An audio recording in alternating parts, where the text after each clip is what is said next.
Belly fat is very easy to gain but seems almost impossible to lose. Losing weight and burning fat can be very challenging, and it is especially hard to stick it out if you don't see quick wins in the form of results either in the mirror or at least on the scale. Luckily, there are simple and effective ways to significantly speed this process, be it changing your diet, increasing your physical activity, or changing your lifestyle. You are probably aware that your diet is the key to losing fat from your body, but you are likely have no idea where to start, let alone how to totally eliminate the body fat for good. Did you know you can lose belly fat in 1 week? What you can't do is lose all it in 1 week. It is impossible to go from 30% body fat to 15% body fat in 1 week or lose a significant amount of fat in that time. Fat is not site specific, meaning you cannot target one place to lose fat. You may ask yourself why belly fat is so difficult to lose. This is due to the tissues being a little more metabolically active than other forms of body fat. You may think that a bunch of crunches and work the area where the fat is stored will target that. Well, there is no evidence to support that idea, and it is unlikely that would make a difference overall. In this video, I will try my best to guide you step by step how to eat and exercise and how to keep that going until you successfully lose that fat for good. First, I want to explain on the diet phase, and I know we have all heard about the calorie deficit, but many of you probably are following it on the wrong way. What I want you to do is a more aggressive cut. Your current level of body fat determines how much more aggressively you can cut out calories back without losing muscle. If you don't know your body percentage, look on the screen as I explain each body percentage category. If you are a male with over 26% body fat or a female with over 39% body fat, you can shoot a calorie deficit of 40 to 50% at the maintenance calories. If you are a man with between 21 and 26% body fat or a female with between 33 to 39% body fat, you shouldn't create more of a calorie deficit than 30 to 40% below maintenance. If you are a man between 14 to 21 body fat or a female between 24 to 33% body fat, you should aim for a calorie deficit of 20 to 30% under maintenance.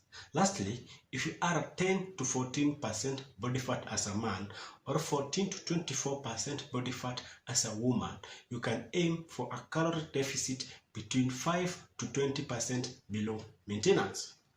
As long as you are getting enough proteins, lifting weights, and getting enough sleep, the amount of muscle you will lose should be minimal.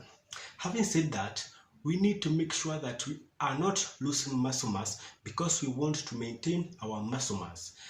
Coming to the diet side, you need to eat at least 50 grams or more of proteins each and every single meal, and I will explain why that is important. We understand the benefits of having more muscles. You look better aesthetically. You will also be able to boost your metabolism because muscle burns more calories compared to fat. And then finally, it's also just going to help us in terms of our overall well-being, our bone health and structure. With eating 50 grams of protein per meal, this will ensure that we are hitting that bare minimum of 1 gram of protein per pound of body weight. And what this does is that it will drive our muscle protein synthesis. So number one, we can build muscle. Number two, we know that the more proteins you eat, the more fuller you will feel. Thirdly, we also know that comparing proteins, fats and carbs, proteins actually burns the most amount of calories in your body because your body takes more work to digest proteins compared to carbs and fats. So it will consequently boost your metabolism. Following the thermic effect, we know the more your metabolism is working on that day by simply setting yourself with 50 grams of protein per meal, you know now that every meal you'll eat 50 grams or more of protein so that it can help build muscle and boost your metabolism. In this way, you are not stressing about tracking your foods.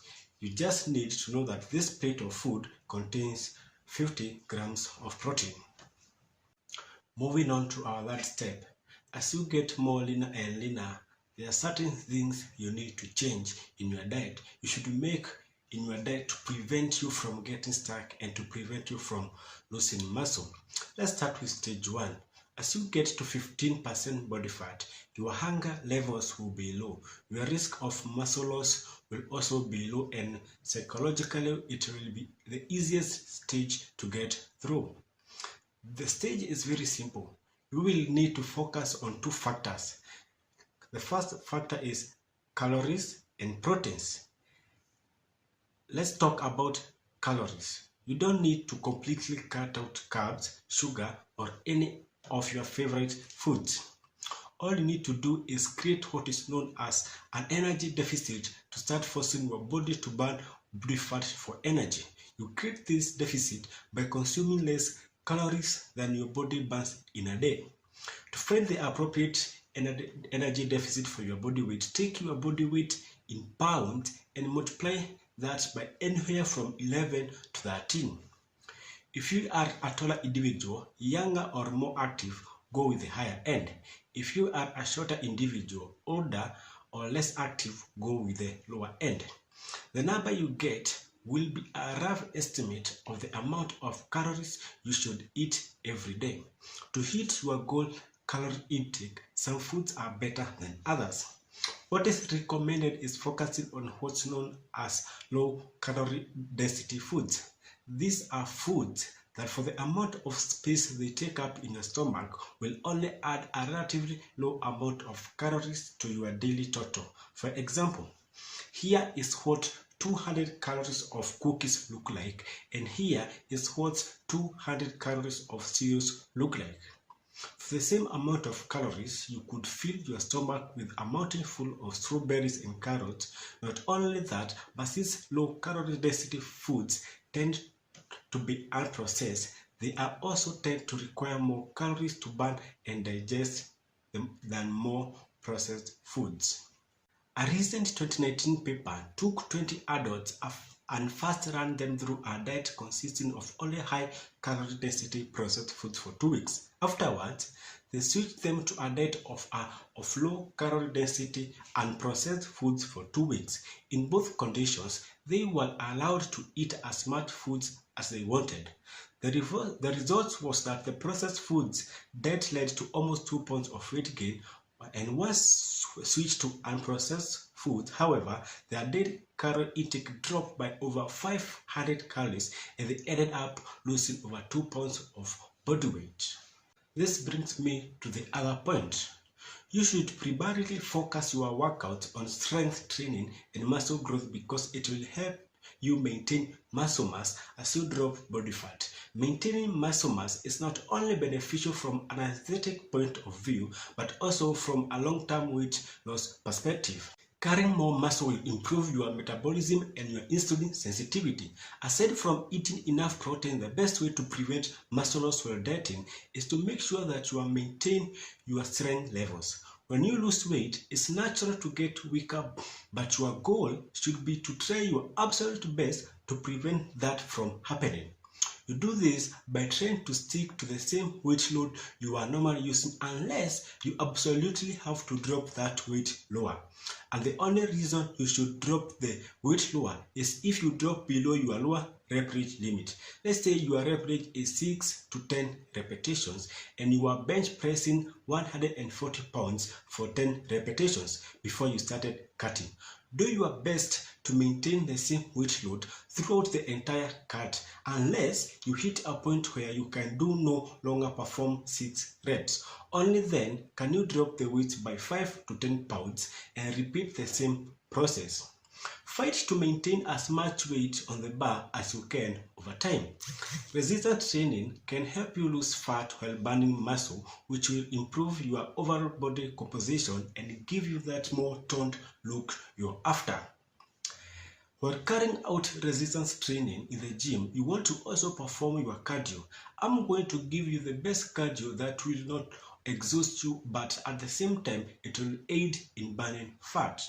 The best cardio to lose belly fat is to hit a certain step goal at the end of the day, and that's a non-negotiable. It can be through playing football, basketball, or any other sport. Walking is more superior form of cardio that will help you tap into that belly fat with low intensity but high duration walking. Walking is a low intensity exercise, which means you can do it for long periods of time. The body primarily uses that as a fuel source during low moderate intensity. Therefore, even though the rate of calorie burn might be lower than during high intensity exercise, the total number of fat calories burned can be higher due to the longer duration of the activity. Regular walking can improve your body response to insulin, which can help you reduce fat storage and promote fat loss, particularly individuals with insulin resistance. It also promotes your heart health. Walking is an awesome cardiovascular exercise that can improve your heart health, reduce the risk of cardiac disease, and support overall wellness, making it easier for you to stay active and continue burning calories. It will also have mental health benefits. Walking has been associated with reduced stress, better mood, and improved sleep. As I conclude, all this will be for nothing if you don't get enough recovery. Aim for 7 to 8 hours of good quality sleep each night to speed up recovery. A bonus tip for making this fat is to be consistent. It didn't take a month to get fat, right? It took more than a year, so don't expect to lose it in a month. You may feel weak and tired, but keep on getting up again.